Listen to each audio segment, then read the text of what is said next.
नमस्कार। अक्षय तृतीया के शुभ अवसर पर उत्कर्ष जो है अपने YouTube चैनल के विद्यार्थियों के लिए सुबह 5 बजे से लेके देर रात्रि तक निःशुल्क कक्षाएं लेके आया है।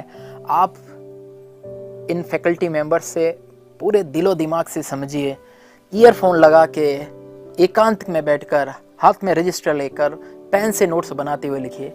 हाँ, जो अभी सर पढ़ा रहे हैं वो जितना भी बोर्ड पे लिखेंगे वो सब कुछ लिखा हुआ आपको टेलीग्राम के अंदर वो पीडीएफ मिल जाएगा और इस वीडियो के कमेंट बॉक्स में भी आपको पिन किए हुए लिंक मिल जाएगा।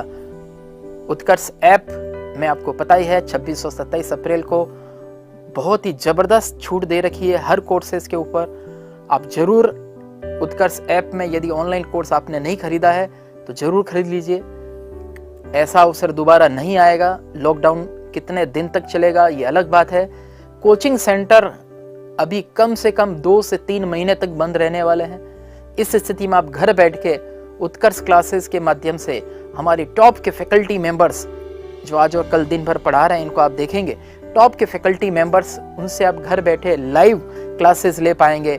वो जो लिख रहे हैं बोर्ड पे उनका पीडीएफ भी आप प्राप्त कर पाएंगे हमारे ऐप के थ्रू रोजाना। इसके अलावा topic wise quiz, model test papers, video lectures और ये सब कुछ एक्सेस आपको पूरे 1 साल तक रहने वाला है। तो मित्रों, चूकिए मत। ये क्लास के तुरंत बाद उत्कर्ष क्लासेस के ऐप में जाइए और वहां जाकर अपना पसंदीदा कोर्स नाम मात्र की फीस के अंदर लीजिए। धन्यवाद।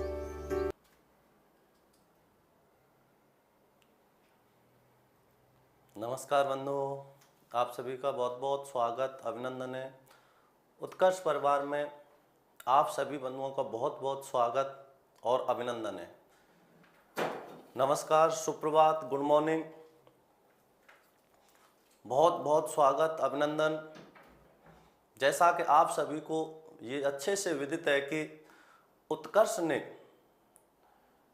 ऑनलाइन के क्षेत्र में बहुत अच्छा धमाका मचा रखा है और इस समय कोरोना का प्रकोप फैला हुआ है और कोरोना का प्रकोप फैला होने के कारण पता नहीं कितना समय और लग सकता है। अभी ऑफलाइन बैच बहुत समय अभी ना चल पाए, तो इसलिए निर्मल सर ने अपने बहुत अच्छी सोच से, सूझबूझ से ऑनलाइन के लिए एक बहुत अच्छा शुरुआत किया है और बहुत अच्छी शुरुआत उन्होंने अब कर दी है।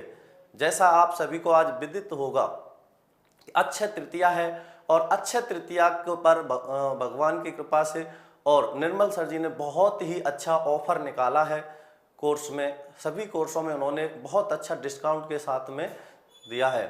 तो आप सभी को मैं सबसे पहले तो अक्षय तृतीया की बहुत बहुत शुभकामनाएं देना चाहूँगा और आप सभी अपने मित्रों को, भाइयों को, बंधुओं को, जितने भी हैं उन सभी को जरूर बताएं और उनको ये मैसेज फॉरवर्ड जरूर करें कि अक्षय तृतीया पर उत्कर्ष परिवार की तरफ से महासेल रखी गई है और उस महासेल का आप तुरंत ध्यान से समझते हुए सेल के बारे में जानकारी दें और कहाँ कितना डिस्काउंट है ये सारी चीज़ तुम्हें पता होगी, क्योंकि निर्मल सर आपको लाइव आके बता भी चुके हैं।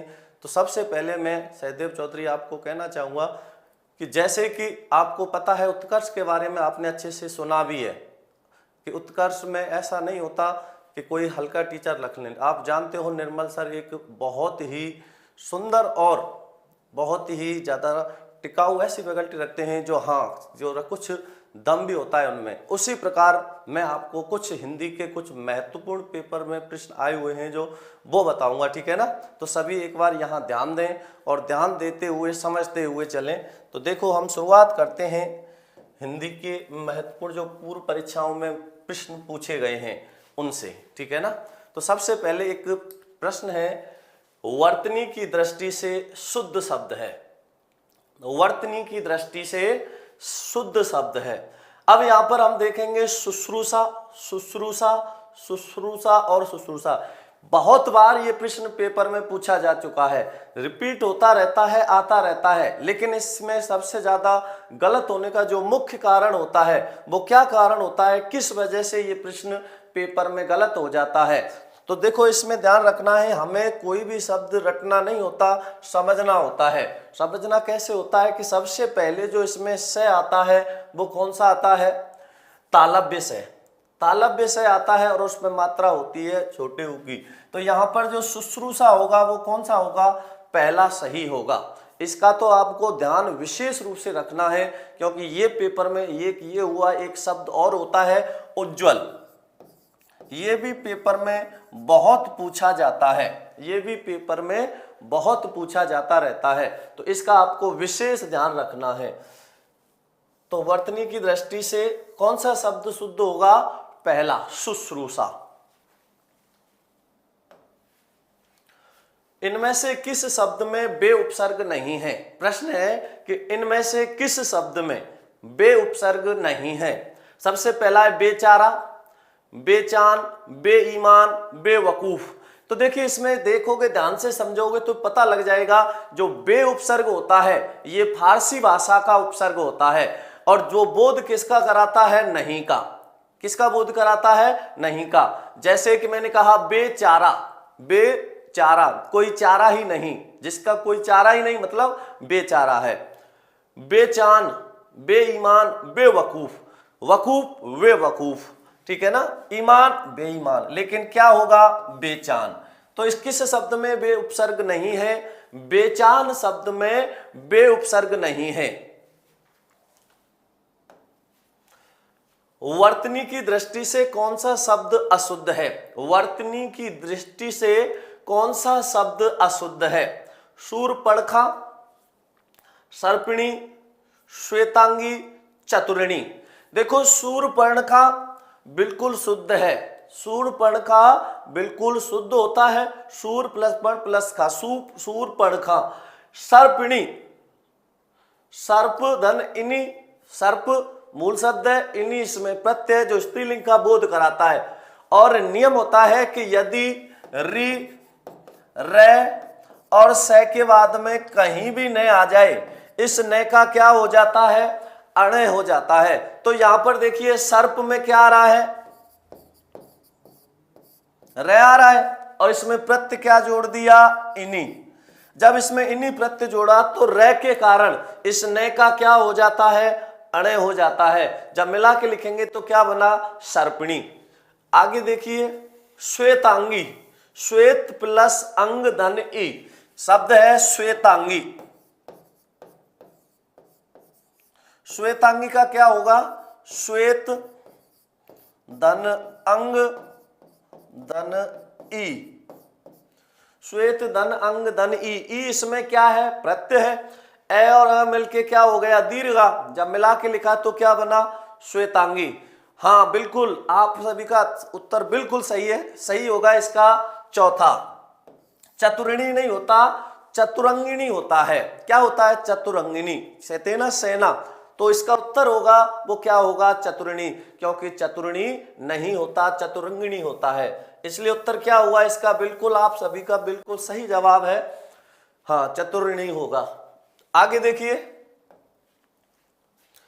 किस वाक्य में क्रिया की इच्छार्थक वृत्ति का प्रयोग हुआ है? क्रिया की इच्छार्थक वृत्ति का, इच्छार्थक वृत्ति का मतलब होता है ऐसी वृत्ति जो किसी इच्छा का बोध कराती है।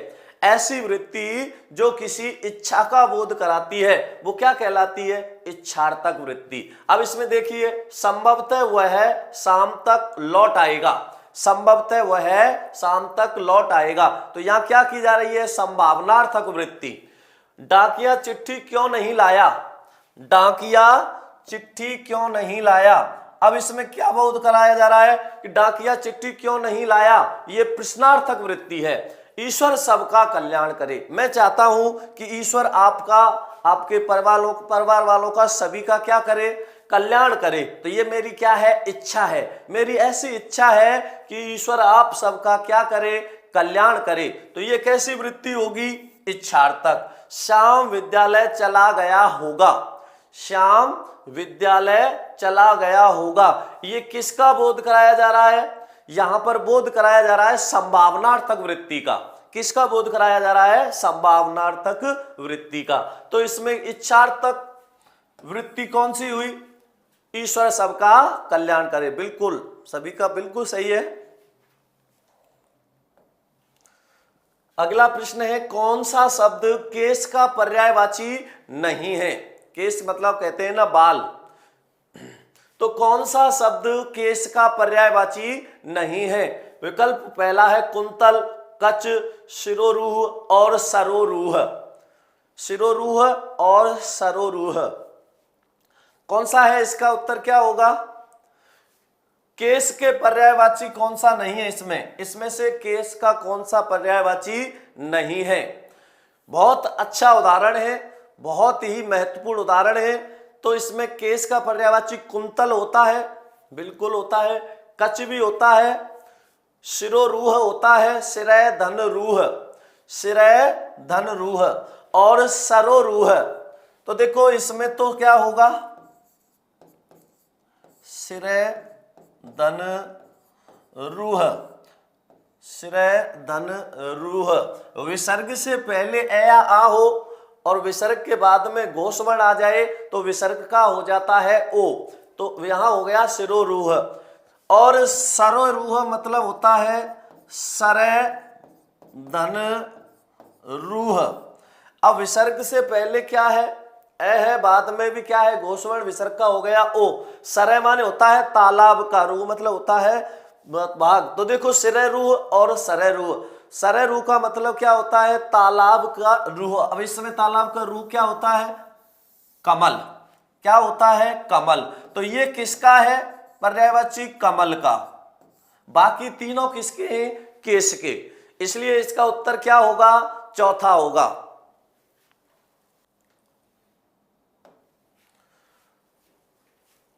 किस विकल्प में बहुव्रीहि समास है? किस विकल्प में बहुव्रीहि समास है? पंचपात्र, चतुरानन, त्रिभुवन, चतुर्युग। प्रश्न पूछा गया है कि इनमें से किस विकल्प में बहुव्रीहि समास का प्रयोग हुआ है? बताइए।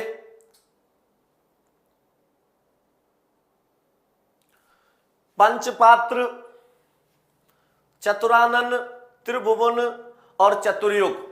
देखिए इसमें पंचपात्र में, त्रिभुवन में और चतुर्युग में, इनमें तो कौन सा समास है?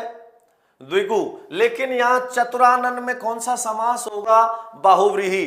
चार है आनन जिसके, रूढ़ हो गया अन्य अर्थ में। जब दो पद मिलकर किसी तीसरे के अर्थ में रूढ़ हो जाते हैं, जब दो पद मिलकर किसी तीसरे के अर्थ में रूढ़ हो जाते हैं, वहां कौन सा समास होता है? बहुव्रीहि समास होता है। तो चतुरानन में कौन सा समास होगा? बहुव्रीहि समास होगा। इनमें से कौन सा विकल्प सरल वाक्य के अंतर्गत आएगा? इनमें से कौन सा विकल्प सरल वाक्य के अंतर्गत आएगा? बस में खराबी थी इसलिए दुर्घटना हुई।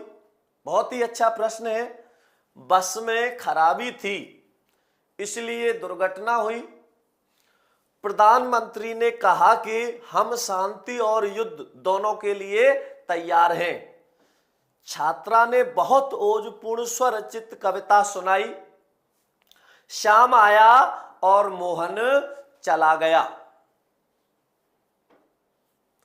श्याम आया और मोहन चला गया। तो पूछा गया है कि सरल वाक्य, कौन सा वाक्य इसमें सरल है? देखो थोड़ा सा समझ लो। सरल वाक्य का मतलब होता है जब किसी वाक्य में एक उद्देश्य हो और एक विधेय हो, कोई किसी पर आश्रित नहीं हो, स्वतंत्र रूप से बोल दिया जाए, वो होता है सरल वाक्य। जब दो स्वतंत्र वाक्य किसी संयोजक से जुड़े हो, कोई किसी पर आश्रित नहीं हो, वो कैसा वाक्य होता है? संयुक्त वाक्य होता है। और जब एक प्रधान उपवाक्य हो और उस पर एक या एक से अधिक आश्रित उपवाक्य हो, वह क्या कहलाता है? मिश्र वाक्य। अब यहां पूछा गया है सरल वाक्य, तो एक इसमें उद्देश्य होना चाहिए और एक इसमें क्या होना चाहिए? विधेय होना चाहिए। तो देखो बस में खराबी थी, स्वतंत्र वाक्य है। दुर्घटना हुई, स्वतंत्र वाक्य है। दोनों किससे जुड़ रहे हैं? इसलिए से। ये कैसा वाक्य होगा? संयुक्त वाक्य। बस में खराबी थी इसलिए दुर्घटना हुई। अब ध्यान से समझना। यहां पे प्रधानमंत्री ने कहा कि हम शांति और युद्ध दोनों के लिए तैयार हैं।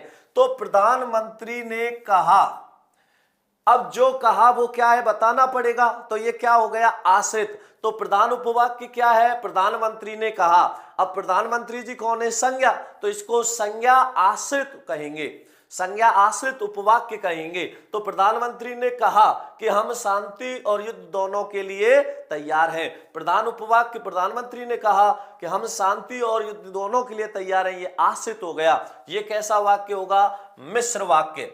छात्रा ने बहुत ओजपूर्ण स्वरचित कविता सुनाई, ये कैसा वाक्य है, सरल वाक्य है। कैसा है, सरल। क्यों है ये सरल, छात्रा ने बहुत ओजपूर्ण स्वरचित, तो यहां छात्रा ने क्या हो जाएगा, उद्देश्य, बहुत ओजपूर्ण स्वरचित कविता सुनाई, ये क्या हो जाएगा, विधेय हो जाएगा। ये पूरा यहां से यहां तक क्या होगा, विधेय। तो छात्रा ने तो उद्देश्य है, बाकी का पूरा वाक्य विधेय है। तो जब किसी वाक्य में एक उद्देश्य हो और एक विधेय हो, कोई किसी पर आश्रित नहीं हो, कैसा वाक्य कहलाता है, सरल वाक्य कहलाता है। तो ये कैसा वाक्य हो गया, सरल। श्याम आया और मोहन चला गया। श्याम आया कैसा वाक्य है, सरल वाक्य है। मोहन चला गया कैसा वाक्य है, सरल वाक्य है, स्वतंत्र वाक्य है। और जब दो सरल वाक्य या दो स्वतंत्र वाक्य किससे जुड़े हुए हो, किसी संयोजक से, तो वो कैसा वाक्य कहलाता है, संयुक्त वाक्य कहलाता है। तो ये कैसा वाक्य हो गया, संयुक्त। श्याम आया स्वतंत्र है, मोहन चला गया ये कैसा है, स्वतंत्र है। इसको समानाधिकरण भी कह देते हैं, दोनों संयोजक से जुड़ रहे हैं इसलिए ये संयुक्त वाक्य है। तो उत्तर क्या होगा इसका, इनमें से कौन सा विकल्प सरल वाक्य का हुआ, तीसरा। छात्रा ने बहुत ओजपूर्ण स्वरचित कविता सुनाई। समझ आ गया होगा, हाँ बिल्कुल। आगे देखिए, कौन सा विलोम युग्म गलत है, कौन सा विलोम युग्म गलत है, मूक, वाचाल, संपन्न, विपन्न, मितव्ययी, अल्पव्ययी, सम्मुख, विमुख। तो देखो एक बात इसमें पहले विशेष ध्यान से समझ लो और ध्यान रखना, 99% सम का वी होता है, सम माने होता है समान, वी माने होता है विशेष या भिन्न। सम माने क्या होता है, समान, तो सम का विलोम क्या होगा, वी, विशेष या भिन्न। तो यहां सम मूक का तो वाचाल हो गया, मूक वाचाल। मूक का मतलब क्या होता है, जो बिल्कुल बहुत ही कम बोले, बहुत ही कम बोलने वाला या चुप रहने वाला। वाचाल का मतलब होता है जो बहुत ज्यादा बोलता है। तो मूक का तो क्या हो गया, वाचाल। संपन्न, विपन्न, कहते हैं ना वो तो बहुत ही संपन्न आदमी है और वह तो बहुत ही विपन्न आदमी है, बहुत ही संपन्न अमीर, बहुत ही विपन्न मतलब गरीब। तो सम का क्या हो गया, वी। सम और यहां क्या आ रहा है, वी। सम माने होता है समान और वी माने होता है विशेष या भिन्न। तो इसका विलोम हो गया। मितव्ययी और अल्पव्ययी ये दोनों व्ययी हैं, विलोम नहीं है। जैसे मितव्ययी, अल्पव्ययी। मितव्ययी का मतलब होता है जो सोच समझ के खर्च करता हो, और अल्पव्ययी का मतलब होता है जो बहुत कम खर्च करता हो। तो ये तो क्या हो गए, अल्पव्ययी, मितव्ययी, ये क्या विलोम नहीं है। लेकिन सम्मुख का विमुख, सम्मुख का विमुख, सम और वी। जो सम्मुख हो, सामने हो, मुख के सामने हो, सम्मुख है। जो मुख से भिन्न हो वो क्या है, विमुख है। तो सम्मुख, विमुख ये भी विलोम है। लेकिन कौन सा युग्म गलत है इसमें, मितव्ययी और अल्पव्ययी, मितव्ययी और अल्पव्ययी। आगे देखिए, वाक्य की दृष्टि से, वाक्य की दृष्टि से कौन सा कथन सही नहीं है, वाक्य की दृष्टि से कौन सा कथन सही नहीं है। रचना के आधार पर वाक्य के 3 भेद किए जाते हैं, सरल, संयुक्त और मिश्र। रचना के आधार पर देखो वाक्य क्या है, वाक्य को वे शब्द अर्थात 2 या 2 से अधिक शब्द मिलकर पूर्ण अर्थ का बोध करा दें, 2 या 2 से अधिक शब्द मिलकर पूर्ण अर्थ का बोध करा दें, तो वो होता है वाक्य। अब वाक्य में भी क्या होता है, वाक्य को 2 भागों में बांट दिया जाता है। वाक्य के कितने भेद कर दिए जाते हैं, 2। एक तो किसके आधार पर होता है, अर्थ के आधार पर, और एक होता है प्रयोग या रचना के आधार पर। प्रयोग या रचना के आधार पर वाक्य के कितने भेद हो जाते हैं, 3, सरल, संयुक्त और मिश्र। सरल, संयुक्त और मिश्र। तो रचना के आधार पर वाक्य के तीन भेद किए जाते हैं, सरल, संयुक्त और मिश्र। बिल्कुल सही बात है। अर्थ के आधार पर भी वाक्यों का वर्गीकरण किया जा सकता है।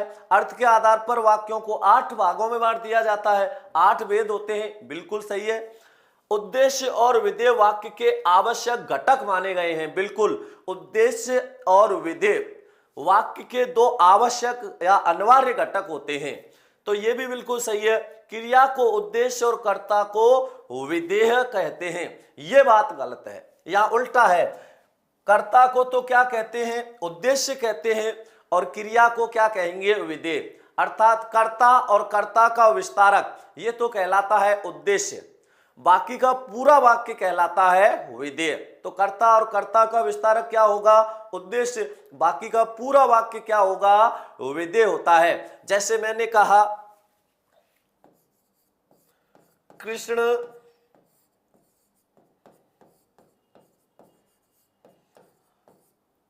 बांसुरी बजाता है, कृष्ण बांसुरी बजाता है। तो इसमें कृष्ण क्या है, कर्ता है, कृष्ण क्या है, कर्ता है, और बांसुरी बजाता है। तो बजाता है क्या है, क्रिया है, क्या बजाता है, बांसुरी। तो ये कृष्ण तो क्या हो गया, कृष्ण इसमें हो जाएगा उद्देश्य, क्योंकि उद्देश्य कौन होता है, कर्ता, और बांसुरी बजाता है ये क्या हो जाएगा, विधेय।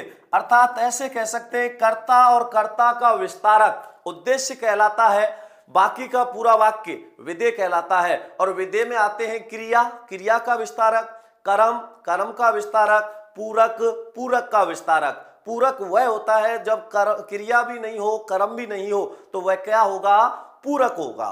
तो ये तो इसका उत्तर क्या होगा, चौथा, क्योंकि क्रिया को उद्देश्य नहीं कहते, क्रिया को विधेय कहते हैं और कर्ता को उद्देश्य कहते हैं। तो ये क्रम उल्टा है, इसलिए इसका उत्तर क्या होगा, चौथा।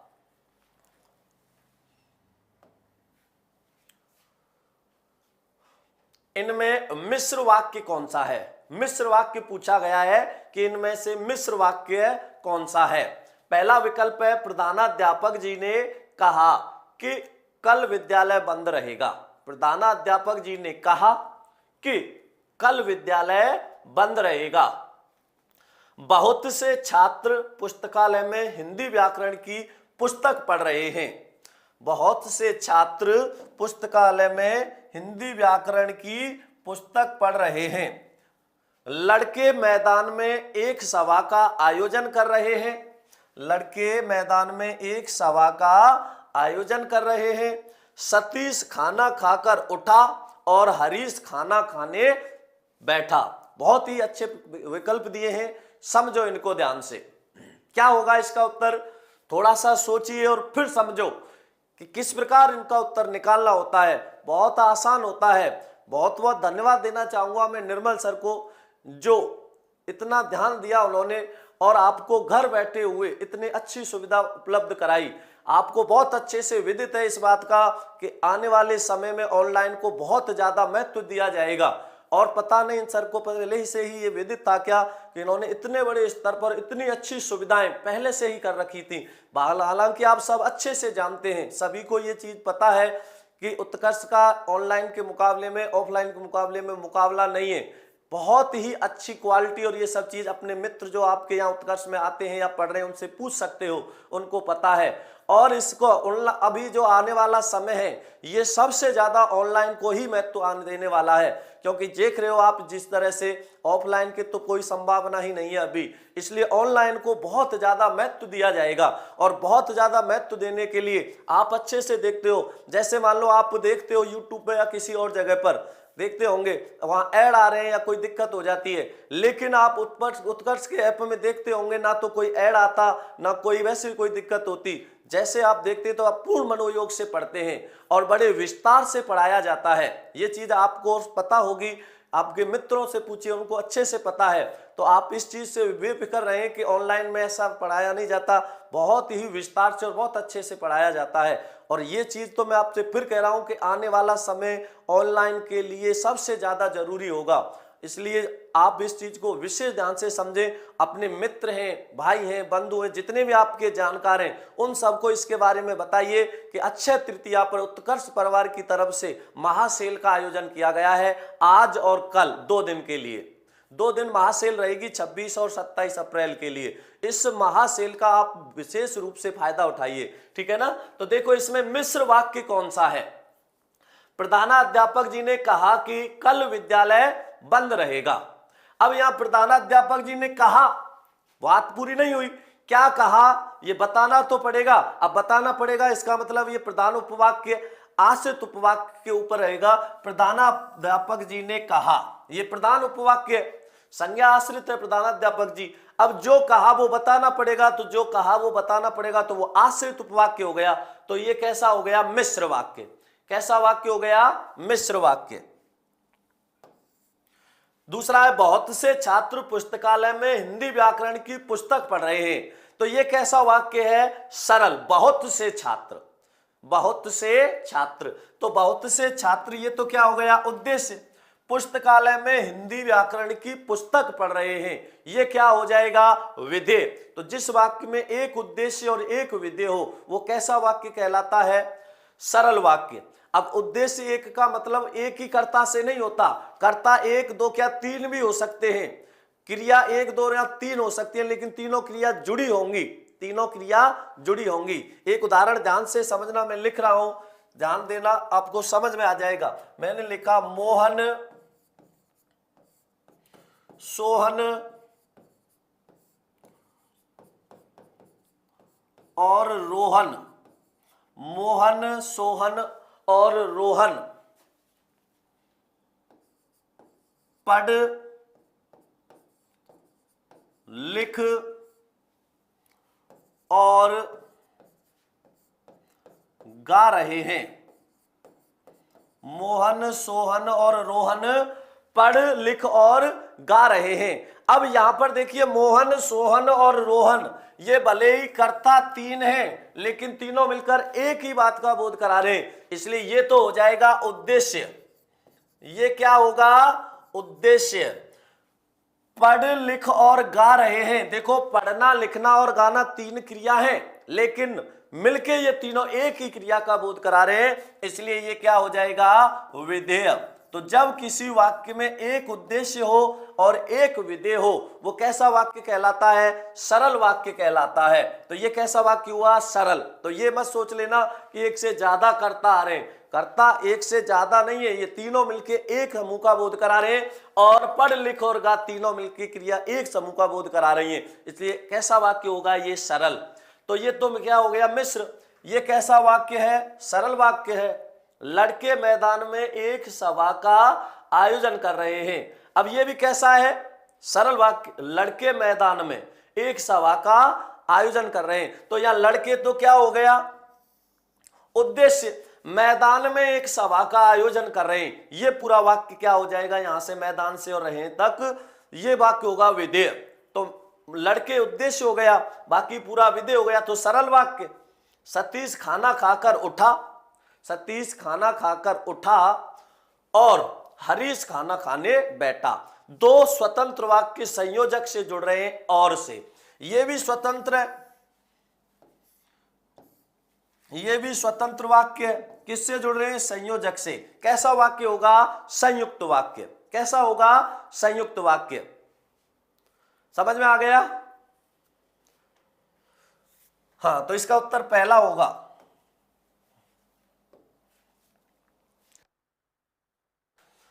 चोर ने धन के लिए, देखो बहुत अच्छा प्रश्न है, चोर ने धन के लिए धारदार हथियार से व्यवसायी की गर्दन धड़ से अलग कर दी। अब इसमें पूछा गया है, इस वाक्य में किस कारक का प्रयोग नहीं हुआ, इस वाक्य में किस कारक का प्रयोग नहीं हुआ। इसमें कौन से कारक का प्रयोग नहीं हुआ, तो देखिए यहां के लिए आ रहा है, यहां से आ रहा है, यहां की आ रहा है, और यहां से आ रहा है। अब देखिए इसमें चोर ने धन के लिए, संप्रदान के लिए आ रहा है, संप्रदान के लिए धारदार हथियार से, किससे करी है, हथियार से। अब जिस हथियार से करिए तो उसकी गर्दन, व्यवसायी की गर्दन धड़ से अलग किससे करिए? हथियार से। हथियार साधन है, और साधन किस में आता है? हेतु या माध्यम, तो वो होता है करण में। तो ये क्या हो गया? संप्रदान। ये क्या हो गया? करण। और व्यवसायी की गर्दन धड़ से अलग कर दी, ये की क्या हो गया? संबंध। और धड़ से अलग कर दी, अब धड़ से अलग कर दी, अलग कर दी मतलब अपादान हो गया। तो इसमें कौन सा प्रयोग नहीं हुआ? अपादान भी प्रयोग हुआ है, करण भी हुआ है, संबंध का की आ रहा है, लेकिन अधिकरण में आता है मैं और पर, जो नहीं आ रहा। इसलिए इसका उत्तर क्या होगा? 4 होगा। उत्तर क्या होगा इसका? चौथा होगा। समझ में आ गया होगा। इसमें देखिए अपादान, करण, संबंध तीनों आए हैं, लेकिन अधिकरण का प्रयोग नहीं हुआ है, तो इसलिए इसका उत्तर होगा चौथा।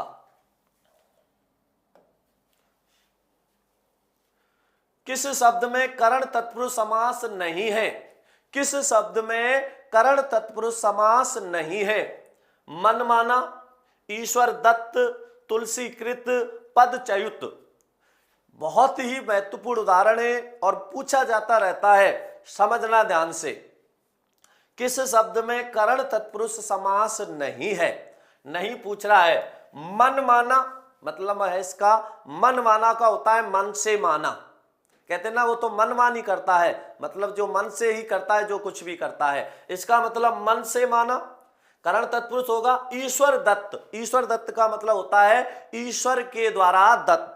अब ईश्वर के द्वारा दत्त, इसका मतलब ये किसके लिए आ रहा है? जुड़ने के अर्थ में, करण तत्पुरुष। तुलसीकृत, तुलसी के द्वारा कृत माने होता है रचित, तुलसी के द्वारा कृत। 3 शब्द होते हैं, एक तो होता है कृत, एक होता है कृति, और एक होती है कृति। अब देखो ऐसे शब्द हैं ये रटे नहीं जाते, इनको रटना नहीं होता, क्योंकि ऐसी चीज रटेंगे तो याद रहेगी थोड़ी समय, फिर भूल जाते हैं। और आप अच्छे से जानते हो, परीक्षा हॉल में जब आप जाते हो, परीक्षा कक्ष में जाते हो, तो देखते होंगे कि वहां पर वैसे ही हम बहुत ज्यादा घबराहट में रहते हैं और भूल जाते हैं। तो रटना नहीं होता, समझना है। कृत माने होता है रचित। कृत माने क्या होता है? रचित।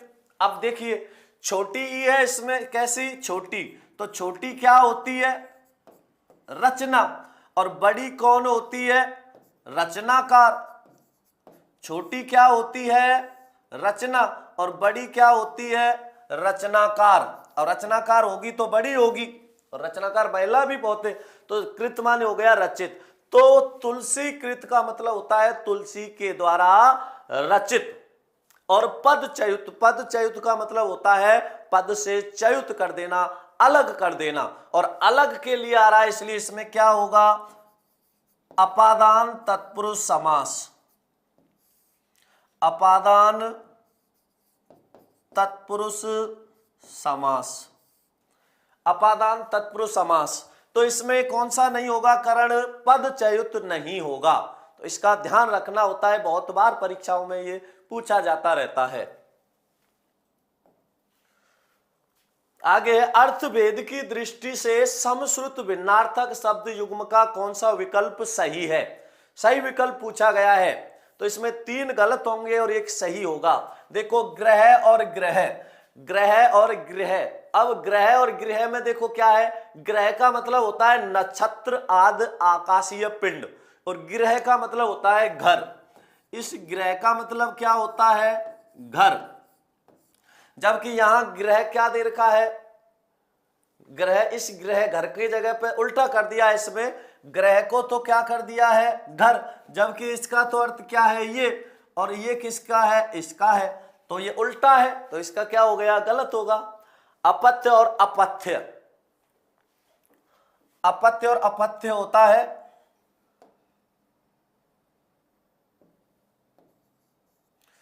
अपत्य और अपत्य। देखो इसमें क्या होगा? अपत्य का मतलब होता है संतान। अपत्य का मतलब क्या होता है? संतान। और अपत्य का मतलब होता है जो बीमार के लिए उपयुक्त ना हो।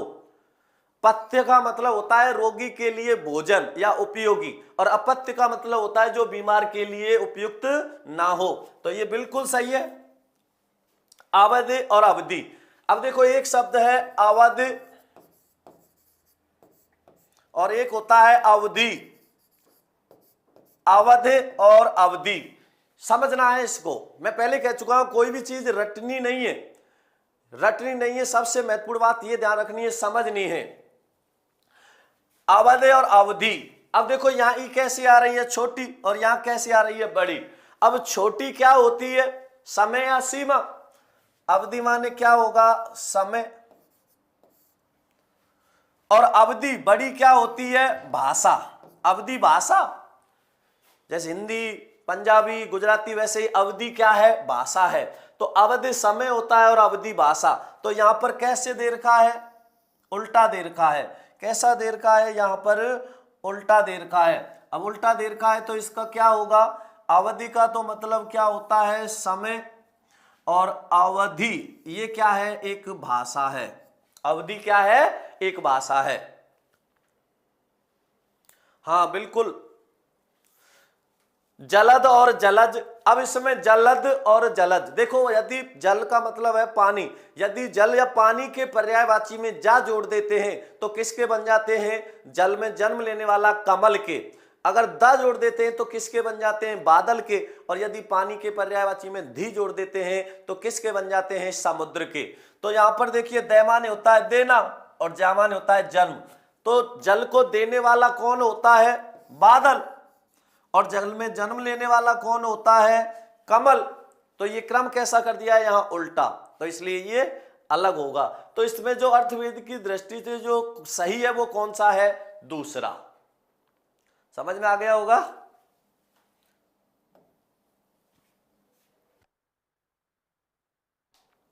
इनमें व्याकरण की दृष्टि से कौन सा कथन सही नहीं है, व्याकरण की दृष्टि से कौन सा कथन सही नहीं है। भाववाच्य केवल अकर्मक क्रियाओं में होता है, भाववाच्य केवल अकर्मक क्रियाओं में होता है, बिल्कुल सही बात है। भाववाच्य हमेशा अकर्मक क्रियाओं का ही बनता है। अगर भाववाच्य में सकर्मक क्रिया जोड़ दोगे तो वो भाववाच्य नहीं होगा। तो ये बिल्कुल सही बात है। कर्मवाच्य अकर्मक और सकर्मक दोनों क्रियाओं में होता है, कभी भी नहीं हो सकता। यदि हम कर्मवाच्य कह रहे हैं तो सकर्मक ही होगा, अकर्मक नहीं होगा। कर्तृवाच्य भी अकर्मक और सकर्मक दोनों क्रियाओं में होता है, बिल्कुल सही बात है। अकर्मक भी हो सकता है, सकर्मक भी हो सकता है कर्तृवाच्य। सभी प्रेरणार्थक क्रियाएं सकर्मक होती हैं, बिल्कुल। जब प्रेरित कर रहा है तो प्रेरित करने वाला जिसके लिए प्रेरित करेगा वो क्या होगा, सकर्मक ही होगा। जैसे मोहन सोहन से कपड़े धुलवाता है, मोहन सोहन से कपड़े धुलवाता है। तो मोहन नहीं धो रहा, यहां करता स्वयं कार्य नहीं करता, किसी और को कार्य करने के लिए क्या किया जाता है, प्रेरित किया जाता है। और जहां प्रेरित किया जाता है वहां कौन सी क्रिया होती है, प्रेरणार्थक क्रिया होती है। इसलिए यहां कौन सी क्रिया होगी, प्रेरणार्थक, तो वहां सकर्मक अवश्य होगी।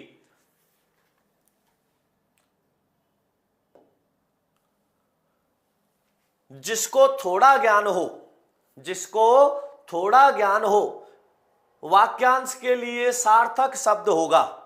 वाक्यांश के लिए सार्थक शब्द का मतलब होता है जब दो या दो से अधिक शब्द मिलते हैं, जब दो या दो से अधिक शब्द मिलते हैं परंतु पूरे अर्थ का बोध नहीं करा पाते हैं, परंतु पूरे अर्थ का बोध नहीं करा पाते हैं, वो क्या कहलाता है, वाक्यांश। उसी को शब्द समूह भी कहते हैं। और उस शब्द समूह या वाक्यांश को जब एक शब्द के द्वारा क्या करा दिया जाता है, अर्थबोध करा दिया जाता है, तो उसे क्या कहते हैं, शब्द समूह या वाक्यांश के लिए एक शब्द। अब देखो यहां पर जिसको थोड़ा ज्ञान हो, अनविज्ञ, अज्ञ और अभिज्ञ नहीं होते, क्या होता है, अल्पज्ञ। अल्प प्लस ज्ञ मान होता है ज्ञान, तो जिसको ज्ञान थोड़ा हो वो क्या होगा, अल्पज्ञ। अब अनविज्ञ का मतलब होता है, अनविज्ञ का अनजान, अनजान। अज्ञ का मतलब क्या है, जिसको ज्ञान नहीं, ये भी क्या हो जाएगा, अनजान। एमार नहीं गया मतलब ज्ञान। और अविज्ञ का अर्थ होता है जानकार, अविज्ञ का मतलब क्या होता है, जानकार। और अल्पज्ञ का मतलब होता है जिसको थोड़ा ज्ञान हो, वो क्या होगा, अल्पज्ञ। किस शब्द की संधि सही है, किस शब्द की संधि सही है, स्त्री प्लस उचित, स्त्री उचित बिल्कुल नहीं, गलत है। नदी धन अर्पण क्या होगा, नद्यार्पण। अब ये देखिए यहां पर ये नदी है, ध्यान से समझ लेना क्या है ये, नदी। अब नदी धन अर्पण, दे में ई आ रही है, ई का ये हो गया, ये ए मिल के पूरा हो गया, लेकिन नद्यर्पण बनेगा। स्त्री प्लस उचित करेंगे तो इसका क्या बनेगा, स्त्री उचित, ये रूप होगा। नद्यर्पण का क्या होगा, नदी धन अर्पण, नद्यर्पण, इसका क्या बनेगा, नद्यर्पण, नदी धन अर्पण, नद्यर्पण, क्योंकि ई का यह बन गया, यह पूरा हो गया ऐसे, एक धन एक बनेगा, एक का एक, और पितृधन अनुमति। अब यहां पर आ रही है री, री का हो जाता है रे, अब ये तय हो गया हलंत, रे हो गया, आगे आ रहा है अनुमति, तय और रे मिलके त्र हो जाते हैं, त्र कैसा है, आधा ए मिलने से हो गया पूरा, जब मिला के लिखा तो क्या बना, पितृनुमति। तो इसमें सही क्या है, चौथा। सही कौन सा विकल्प है, चौथा, बाकी के कैसे हैं, गलत हैं। किस विकल्प में कर्मधारय समास नहीं है, पूछा गया है कि किस विकल्प में कर्मधारय समास नहीं है। महात्मा, महान है जिसकी आत्मा, कर्मधारय समास। काला सांप, कर्मधारय पूछा गया है कि इसमें किस विकल्प में नहीं है। काला सांप, सांप की क्या बताई गई है, विशेषता। महात्मा की क्या बताई गई है, विशेषता। जहां विशेषण और विशेष्य होता है वहां कर्मधारय समास होता है, तो इसमें भी कर्मधारय, काला सांप की विशेषता है, यहां भी है। गज आनन, गज के हैं आनन जिसके, अर्थात गणेश, तो ये तीसरे अर्थ में रूढ़ हो गया। तो इसमें कौन सा होगा, बहुव्रीहि समास। यहां कौन सा समास है, बहुव्रीहि। नील कमल, कमल की विशेषता बताई जा रही है, कैसा है, नीला। जहां भी विशेषण और विशेष्य या उपमान और उपमेय का बोध होता है वहां कर्मधारय समास होता है। तो यहां पर कर्मधारय है महात्मा, काला सांप और नील कमल कर्मधारय है, लेकिन गज के हैं आनंद जिसके रूढ़ होके बहुव्रीहि में चला गया, गणेश के अर्थ में, इसलिए ये बहुव्रीहि समास है। इनमें से किस वाक्य में कर्तृवाच्य का प्रयोग हुआ है। कर्तृवाच्य का मतलब होता है जब वाक्य में प्रयुक्त क्रिया कर्ता के अनुसार परिवर्तित हो जाए, कर्ता के अनुसार प्रयुक्त हो, वो होता है कर्तावाच्य, उसी को कर्तृवाच्य कहते हैं। तो वाक्य में प्रयुक्त क्रिया किसके अनुसार प्रयुक्त हो रही हो, कर्ता के अनुसार। तो देखिए किसमें है कर्तृवाच्य, छात्रों द्वारा सजावट की गई, छात्रों द्वारा सजावट की गई, छात्राओं द्वारा सजावट की गई, परिवर्तित नहीं हुआ, कैसा होगा ये, तो ये कर्तृवाच्य होगा क्या, नहीं होगा, कर्मवाच्य। मजदूर से दर्द के कारण उठा नहीं गया, अब मजदूर से दर्द के कारण उठा नहीं गया, अब ये क्या है, मजदूर से दर्द के कारण उठा नहीं गया, भाव का बोध हो रहा है। आज नागरिकों द्वारा सफाई अभियान चलाया गया, आज नागरिकों के द्वारा सफाई अभियान चलाया गया, ये कैसा है, कर्मवाच्य। मोहन पुस्तक पढ़ रहा है, अब मैं मोहन की जगह पर लिख दूं राधा, राधा पुस्तक पढ़ रही है, राधा पुस्तक पढ़ रही है। अब मैंने मोहन की जगह पर क्या लिख दिया, राधा, तो कर्ता का लिंग बदलने पर क्रिया का लिंग भी बदल गया, तो कर्ता का लिंग और वचन बदलने पर क्रिया का लिंग और वचन भी बदल गया, तो ये कैसा वाच्य है, कर्तावाच्य। कैसा वाच्य होगा, कर्तावाच्य, क्योंकि कर्ता के बदलने पर क्रिया बदल रही है, तो क्रिया किसके अनुसार आ रही है, कर्ता के, इसलिए कौन सा वाच्य होगा, कर्तृवाच्य। किसका प्रयोग हुआ है इसमें, कर्तृवाच्य का। आगे देखिए, निम्न में से कौन सा शब्द विदेशी मूल का नहीं है। प्रश्न पूछा गया है कि निम्न में से कौन सा शब्द विदेशी मूल का नहीं है। कायल, चाय, तंबाकू, विज्ञापन। विज्ञापन को हिंदी में इसको विज्ञापन कहते हैं, इसको अंग्रेजी भाषा में क्या कहा जाता है, एडवर्टाइजमेंट। एडवर्टाइजमेंट अंग्रेजी भाषा का शब्द है और विज्ञापन किसका है, उसका हिंदी रूपांतरण है। लेकिन कायल, चाय और तंबाकू ये क्या है, विदेशी भाषा के शब्द हैं। चाय, कायल और तंबाकू ये किस भाषा के शब्द हैं, विदेशी भाषा के, इसलिए इसमें पूछा गया है कि विदेशी मूल का कौन सा नहीं है, विज्ञापन नहीं है। कौन सा नहीं है, विज्ञापन नहीं है। समझ में आ गया होगा।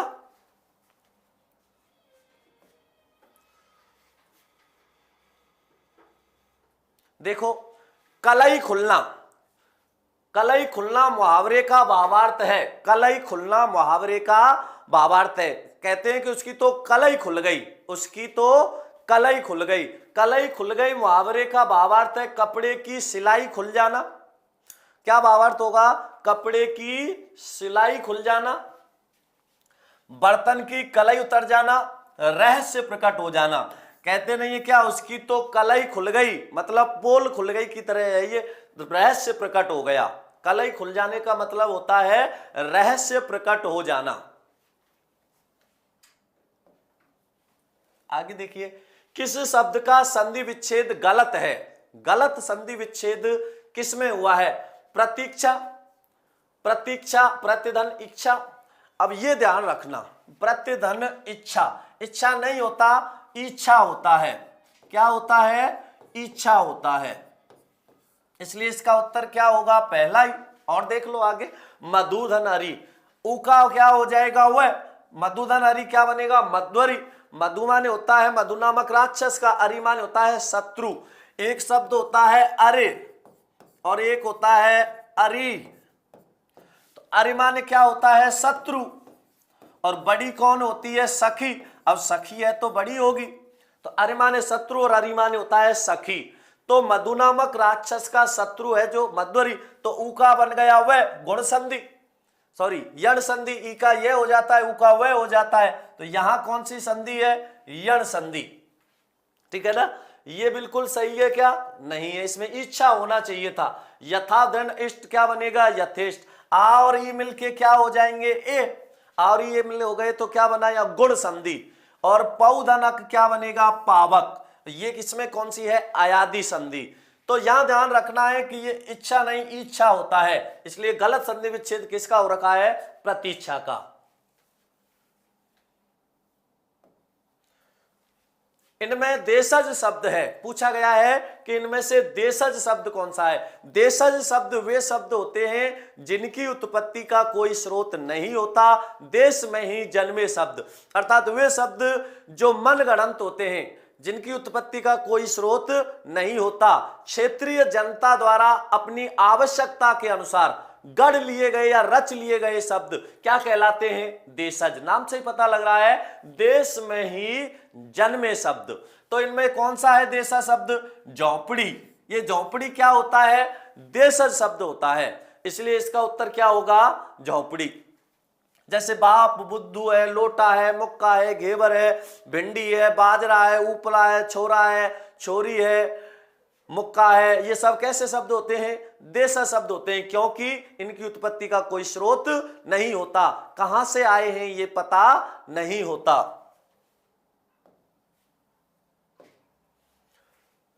किस विकल्प के सभी शब्द परस्पर पर्यायवाची हैं? किस विकल्प के सभी शब्द परस्पर क्या है? पर्यायवाची हैं। देखो, अग्नि आग का है, वैग्नि भी क्या है? आग का है, लेकिन अनल का अर्थ क्या होता है? आग। और अनिल का अर्थ होता है हवा। अनल और अनिल समझ लेना इसको। एक शब्द होता है अनल, ये बहुत ज्यादा पूछा जाता है। ये एसआई के पेपर में भी पूछा गया था, 2016 वाला जो पेपर था, जो 18 में हुआ था, उसमें भी ये पूछा गया है फर्स्ट ग्रेड लेक्चरर में। अभी जो फर्स्ट ग्रेड व्याख्याता की जो भर्ती हुई थी उसके फर्स्ट पेपर में इससे 2-3 बार प्रश्न पूछा गया है। अब इसी प्रकार ध्यान से देखना, अग्नि और वैग्नि, एक शब्द होता है अनल और एक होता है अनिल। अब ये शब्द मैं आपको पहले कह चुका हूं कि रटने नहीं समझने होते हैं। ए माने होता है नहीं, नल माने नल, नल नहीं होगा तो क्या लगेगी? आग। ए माने नहीं, नल माने नल, नल नहीं मतलब क्या लगेगी? आग। नल होता तो आग नहीं लगती। ए माने नहीं, ए माने नहीं और नील माने कुछ भी। ए माने नहीं, नील माने कुछ भी, और जहां कुछ नहीं होता वहां क्या होती है? हवा। तो अनल का तो अर्थ क्या हो गया? आग, और अनिल का मतलब क्या होता है? हवा। ए माने नहीं, नील माने कुछ भी, अनिल का क्या हो जाएगा? हवा। तो यहां पर अग्नि व अग्नि आग के, लेकिन अनिल क्या है? हवा। पाषाण अस्म, पाषाण अस्म पत्थर, ये तो क्या है? पत्थर के, लेकिन उत्पल नहीं होता, उपल होता है। उत्पल नहीं होता, उपल होता है। उत्पल का मतलब होता है कमल। उत्पल का क्या होता है? कमल होता है। तो इसलिए यहां उत्पल नहीं, देखो एक होता है उपल एक होता है उत्पल। तो उपल माने तो क्या होता है, पत्थर, और उत्पल माने होता है कमल। तो ये अलग है। व्योम नभ अंबर, बिल्कुल व्योम नभ अंबर, ये व्योम नभ और अंबर ये किसके हैं, आकाश के। द्यू है, नभ है, व्योम है, अंबर है, बहुत सारे उदाहरण इसके, जैसे अंतरिक्ष है, और भी बहुत सारे। पयोधर, उरोज और सरोज, पयोधर, उरोज और सरोज। अब सरोज किसका है, सर प्लस जय, तालाब में जन्म लेने वाला कमल का है। इसमें क्या आएगा, कमल। अब ये क्या हो गया, कमल का, इसलिए इसका उत्तर क्या होगा, तीसरा। मानसिक भाव छिपाना वाक्यांश के लिए एक सार्थक शब्द है। मानसिक भाव छिपाने का मतलब होता है अभित्था। मानसिक भाव छिपाना किसको कहते हैं, अभित्था को कहते हैं। और एक अंतिम प्रश्न है कि किस वाक्य में कर्म कारक है, किस वाक्य में कर्म कारक है। छात्र छत पर बैठे हैं, छात्र छत पर बैठे हैं, इसमें कौन सा कारक होगा, छत पर बैठे हैं, अधिकरण कारक। लड़का पत्थर फेंकता है, क्या फेंकता है, पत्थर, क्या फेंकता है, पत्थर। पत्थर क्या है, इसमें कर्म है, तो कर्म कारक कौन सा हो गया, लड़का पत्थर फेंकता है। यह गोपाल की पुस्तक है, संबंध बताया जा रहा है, पुस्तक किसकी है, गोपाल की। ये क्या हो गया, संबंध तत्पुरुष। मजदूर थककर सो गया, मजदूर थककर सो गया। अब मजदूर थककर सो गया मतलब इसमें क्या हो गया, कौन थककर सो गया, मजदूर। तो ये कौन है, मजदूर, कर्ता। तो इसका उत्तर है कर्म कारक कौन सा होगा, लड़का पत्थर फेंकता है। तो ये हो गया आपका कर्म कारक। तो बहुत बहुत धन्यवाद बंधुओं, बहुत बहुत धन्यवाद आप सभी का। अधिक से अधिक अपने मित्रों को, भाइयों को, बंधुओं को, परिवारजनों को, सबको बताइए और ज्यादा से ज्यादा इसको फॉरवर्ड कीजिए। जो महासेल है उसके बारे में सभी को जानकारी दीजिए। आप सभी को एक बार फिर मेरी तरफ से अक्षय तृतीया की बहुत बहुत शुभकामनाएं। बहुत बहुत धन्यवाद बंधुओं।